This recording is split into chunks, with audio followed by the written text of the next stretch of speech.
my goodness! Woo! That must be what time travel feels like. I think so. What year is it? 1811? It must. No, according to my watch, it says it's 2016.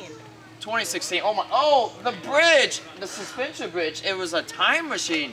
I bet you students did not know that. I sure didn't. So hey, this is Kilimanjaro. And Caribou.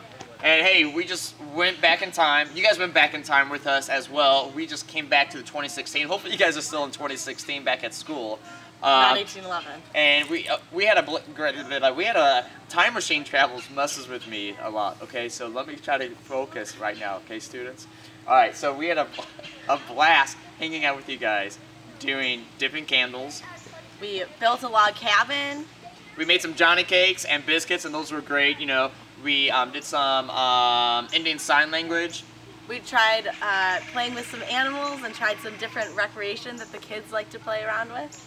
And yes, those chickens were crazy. I know you guys told us that the chickens were getting out many times, okay? And we saw that. Thank you for letting us know that.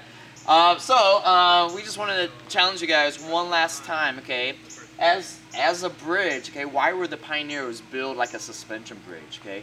Or would they build a bridge like that, okay? So you think about it, talk to your teachers, try to figure out, you know, maybe the reason why pioneers would have used a big bridge like this, or maybe they didn't, okay? In the meantime, enjoy the rest of the school year. And don't go back to 1811. All right, we made. Bye, guys.